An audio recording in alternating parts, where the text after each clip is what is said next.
Tonight on CFTK-TV News, Terrace's Riverboat Days are set to get a new finale event. There's even more word on the three-sibling child abuse situation.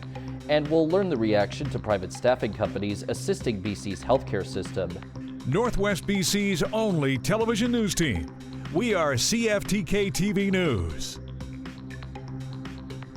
Good evening, I'm Cale Baslin, and here's what's making the news in the Northwest and beyond for today. In a bit of news that may surprise some, the Terrace Riverboat Days festivities in the early part of August will see a different finale event than the one that is usually shown. The fireworks show that normally signals the end of the event will be replaced in favor of a drone show this time around. The main reason given for the absence of the fireworks show this year is due to the fact that there isn't a fireworks sponsor for this year's event. But despite the change from the usual finale, the drone show will take place on August 11th at Christie Park at night and is touted as being a visual spectacle that will be made with about 100 drones or so in order to make up several animated patterns with the night sky as a backdrop.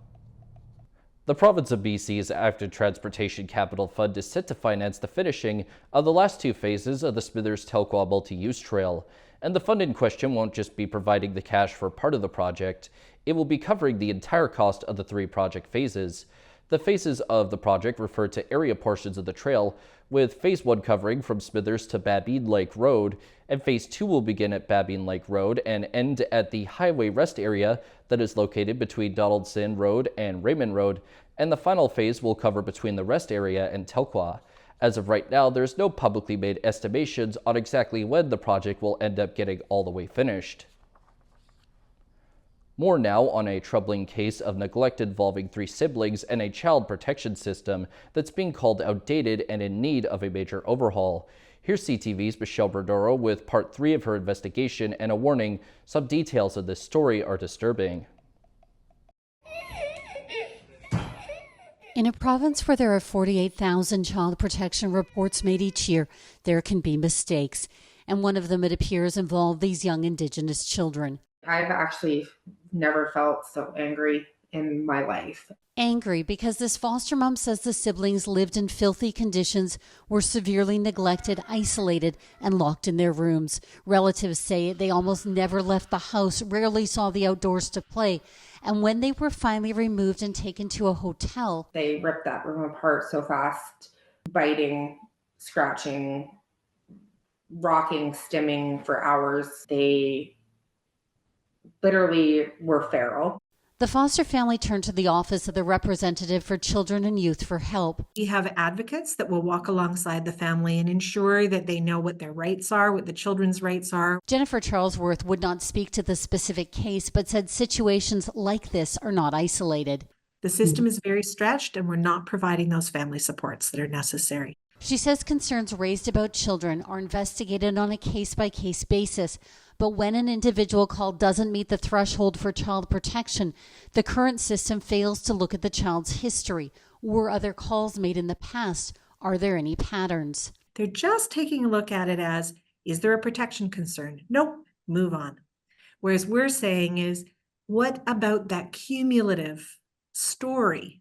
Repeated reports to authorities, the foster mom says, were ignored for years until the biological mother herself called the ministry for help and the kids were taken into care. We cannot legally identify the foster mom, who is also a relative. They've never been taught anything. They haven't had hugs and kisses. They haven't been loved. There is no evidence the siblings were physically harmed, but it is a concern in other BC homes. Charlesworth's office gets a staggering 250 reports a month of children in care with critical or life-altering injuries. It would be things like sexual violence, harms caused by foster caregivers or staffed residential, so, physical violence, suicidal ideations, suicide attempts. She believes BC's child protection system needs an overhaul. When we designed these systems, we didn't anticipate the toxic drug crisis that's destroying so many families. We didn't anticipate the tremendous housing crisis. My position is more, we got to build a new model here. A new model that doesn't let children fall through the cracks. Michelle Bernoro, CTV News, Vancouver.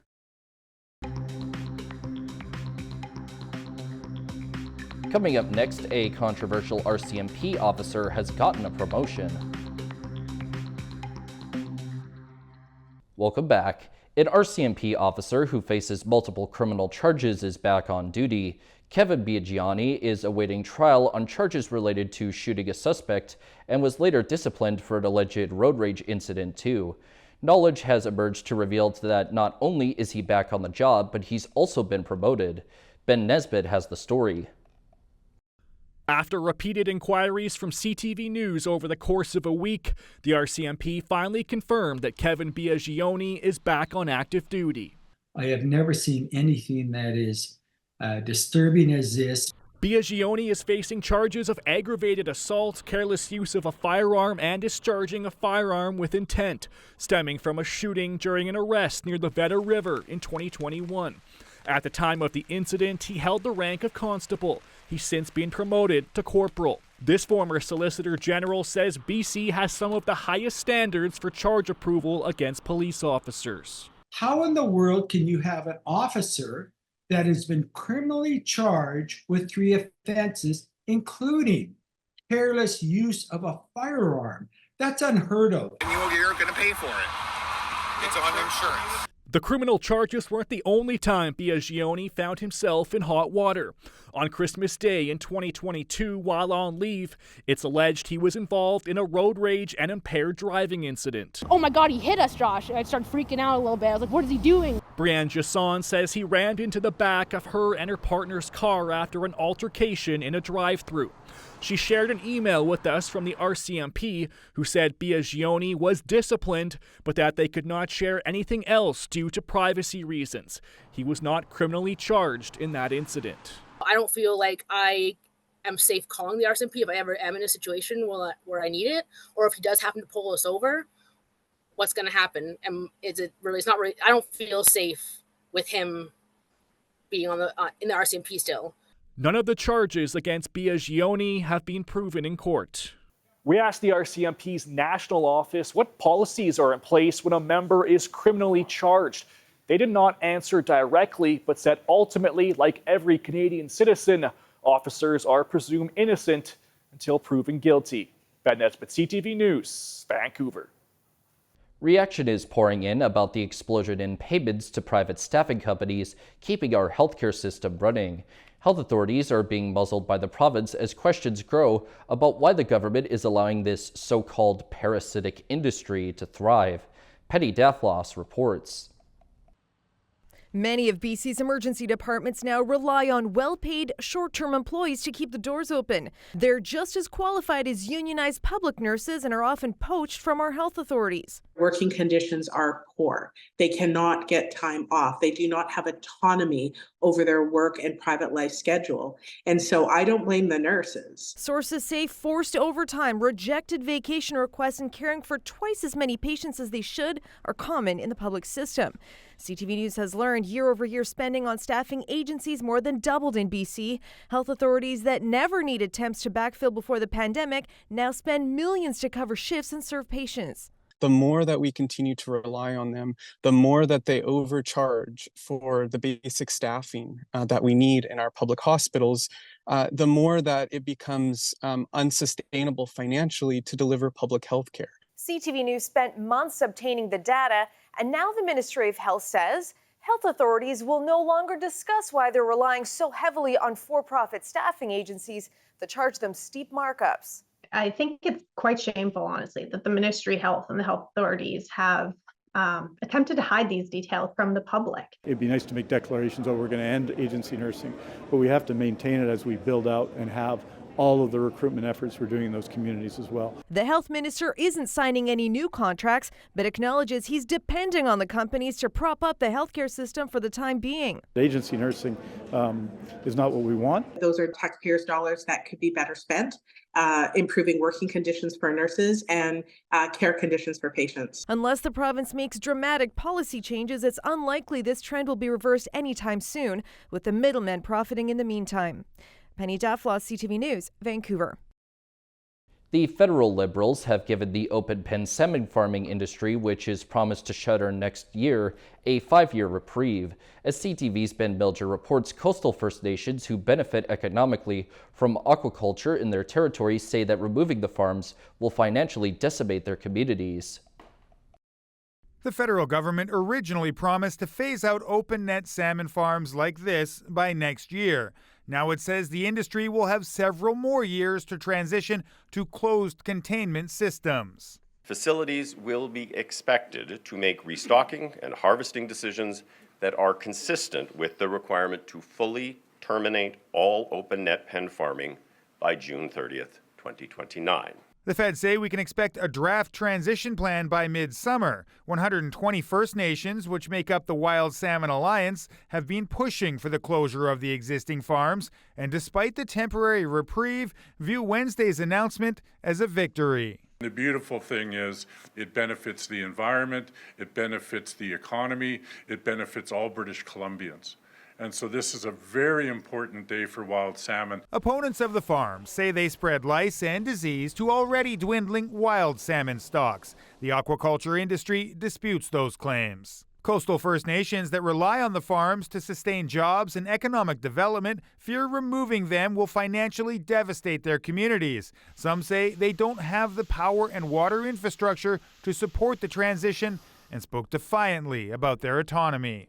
I would like to remind everyone we are unceded. This land belongs to our hereditary chiefs, and we are the ones who will decide who accesses our resources moving forward. The Natural Resources Minister stopped short of promising all communities currently home to open net farms will be part of the transition to closed containment technology, but hinted they could expect other supports. Certainly there's a commitment to invest in technology, but there's also a commitment to invest in communities. And those may be the same things, and they may be different things in the context of the transition. BC is the last jurisdiction on the west coast of North America to phase out open net salmon farming. Ben Milger, CTV News, Vancouver. Turning to tonight's weather, the north coast is likely to be partly cloudy with their low sitting at 9 degrees. The Terrace-Kitimat area should deal with a few clouds plus a low at 12 degrees. And the Bulkley Valley and Lakes District is expected to see a chance of showers with a low at 9 degrees. On the north coast, their next week or so will be made up of pretty much entirely rain and clouds, while the high bounces between 15 and 13 degrees.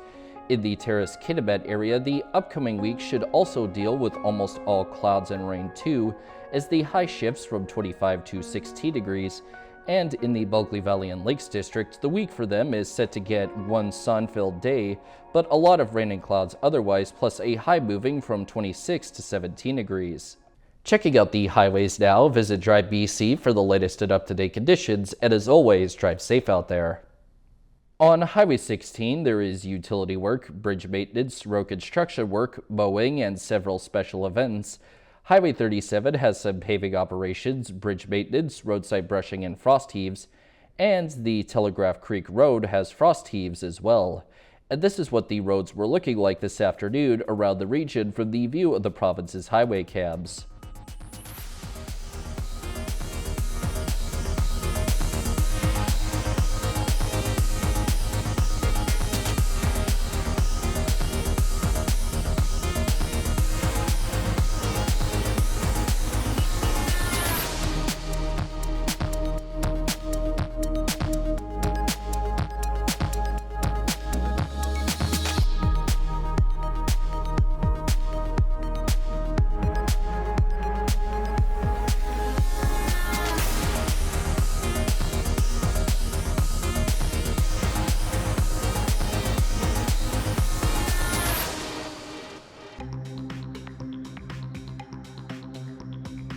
Still to come, WestJet's engineers could be headed for a strike. Welcome back. WestJet recently canceled 40 flights across Canada in anticipation of a possible strike by its aircraft maintenance engineers. The union is set to walk off the job just as the summer travel season gets underway. CTV's Shannon Patterson reports. On the road to YVR, an information picket by WestJet's aircraft maintenance engineers. It's not a work stoppage yet.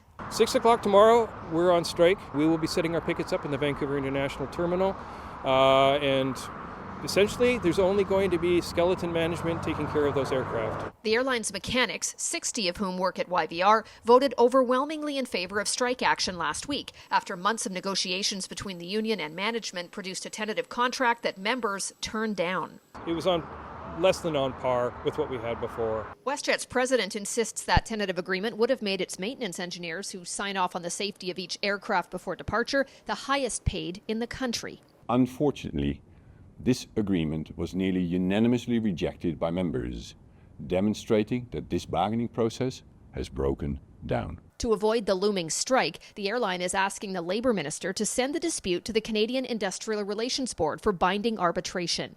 The union says it wants to keep negotiating. We've been at the table and they've walked away. In anticipation of a possible strike, 40 flights have been cancelled across Canada on Wednesday, impacting 6,500 passengers, and more cancellations are expected on Thursday. This approach will ensure we can proactively manage disruptions and reaccommodation options while continuing to provide our guests with as much notice as possible. Very disappointed because we were hoping to get home and, earlier, and now we won't be getting home till 1 o'clock tomorrow morning. Analysts wonder how long WestJet can stomach cutting back on service. The peak of the summer starts Friday, so their planes are full. They're going to make lots of money this summer, so I don't think they're in a position to really to take a strike. So it'll get down to the last few hours before the strike deadline. We're far enough apart that the company is going to have to move a long way before we ever reach an agreement here. If an agreement isn't reached and the government doesn't intervene by 6 p.m. on Thursday, these aircraft mechanics will be walking a real picket line. Shannon Patterson, CTV News, Vancouver. After years of pressure, the federal government is listing Iran's Islamic Revolutionary Guard Corps as a terrorist entity. The group is responsible for shooting down flight PS-752 more than 4 years ago, which killed 55 Canadian citizens and 30 permanent residents. CTV's Mike Lecoultre has the latest. By declaring Iran's Islamic Revolutionary Guard Corps a terrorist organization, Canada can now charge anyone who has supported the group either financially or otherwise. The move comes after years of pressure from opposition MPs and members of the Iranian-Canadian community. This action sends a strong message that Canada will use all of the tools at its disposal to combat the terrorist entity of the IRGC. The IRGC is a branch of the Iranian armed forces that answers directly to Iran's supreme leader. 4 years ago, the organization admitted to being responsible for the downing of flight PS-752 just over Tehran. All 175 passengers on board were killed, including 55 Canadian citizens and 30 permanent residents. The families of the victims say they're happy with this move, but they would like to see those responsible for the crime charged here in Canada and sanctioned. During this journey, it's important for us to see that the perpetrators of this crime has been punished in some ways. In 2019, the United States designated the IRGC a terrorist group, and many wonder why it's taken 5 years for Canada to follow suit. I'm told that there's literally a monthly review by the security agencies of different entities around the world and whether or not the threshold has been met and whether or not they're in a position to recommend to the government the listing under the criminal code. Now, by taking this decision, the government admits there is a heightened risk for Canadians in Iran. So their message for residents of this country is to not travel there. And if there are Canadians in Iran, you should come home. Mike Lecoultre, CTV News, Ottawa. And now we turn our attention to the stock market's pre-closure. The Canadian dollar is up 0.08 of a cent. The price of gold is up $30.70. Oil is up 73 cents. Natural gas is down 11 cents. Aluminum is up $12.50. In Toronto, the TSX is up 62.08 points. The Venture Index is down 0.99. And in New York, the Dow Jones is up 139.63. And Nasdaq is down 103.01. Still ahead, the Stanley Cup final is not over yet. Welcome back. Edmonton Oilers captain Connor McDavid has kept his promise to drag the Florida Panthers back to Alberta. The Oilers have forced the Stanley Cup final to Edmonton for Game 6 tomorrow. As CTV's Nareem Essa reports, the win both extended the series and earned more accolades for McDavid. This one's on target, and it's swept away by Kachuk at the last moment, but McDavid scores! A diving Panther with the save of the game, but it wasn't enough to stop a captain on a mission. The insurance marker by Connor McDavid gave Edmonton the 5-3 win. What I'm most impressed about with him is the bigger the moment, the bigger performance he puts on. The McDavid magic show was on display for the second straight elimination game. He has 8 points in 2 games. That's why he's the best player in the world. I'm just happy he's on our team. I mean, it's unbelievable to do what he's doing. It's one thing to do it game 50 in the regular season, but to do it in the Cup final, season on the line. McDavid jumped past Wayne Gretzky for 4th place on the all-time playoff points list for a season with 42. He's 5 points back to tie for first with the Great One. This is the stuff that legends are made of. This is the stuff that we're watching from Connor McDavid that we're going to be talking about for decades. Hockey analyst Tom Gazzola says McDavid is willing this team to victory, providing a boost in morale. We heard a lot of talk about momentum doesn't carry over game to game. That might be true in the Stanley Cup playoffs, but confidence does carry over game to game. Faith within the Oilers' dressing room is high. No one gave us an opportunity, maybe even to be in the Stanley Cup final, let alone give us an opportunity to claw our way back in this series. The pressure is mounting on the Panthers as the series shifts north. They will indeed drag the Cats back to Edmonton for a Game 6. Game 6 is Friday night at 6 p.m. Nareem Nisa, CTV News, Edmonton. Mounties in Dawson Creek stated that they managed to identify human remains that were discovered back in April as belonging to Darylyn Supernet, who was among 4 people to vanish from the area since she went missing in March 2023. Dawson Creek RCMP next said that DNA found from the remains that were discovered on April 19th were compared with Supernet's parents, which led to the identity confirmation. Police also said the investigation into Supernet's disappearance and death remains active. Renee Didier also went missing, but in December instead, and her remains were discovered on May 18th, with police identifying her only 10 days later. Unifor officials say wage increases and equity measures are part of the 3-year collective agreement ratified Tuesday evening by workers at the Taseko Gibraltar mine in Williams Lake. The package includes wage increases of 13% over 3 years and changes to the drug testing procedures, which the union says add clarity and fairness. Some 500 unionized workers had been on strike since before June 1st, before both sides agreed to a tentative deal on Sunday. The Gibraltar mine, owned and operated by Taseko, is Canada's 2nd largest open-pit copper mine and the largest employer in BC's Cariboo region. A coalition of drug user advocacy groups has filed an application in federal court claiming Ottawa's decision to recriminalize public drug possession in BC puts people who use illicit substances at risk of death. The group of 13 nonprofits, including the Vancouver Area Network of Drug Users, say the federal government made the move at the request of the province with minimal justification or evidence. It says the decision was made in bad faith for reasons of political expedience and failed to consider charter-protected rights of drug users. Federal officials have not yet filed a response to the groups. That is all of our news for now. From everyone at CFTK-TV News, I'm Kale Maslin, and thanks for watching.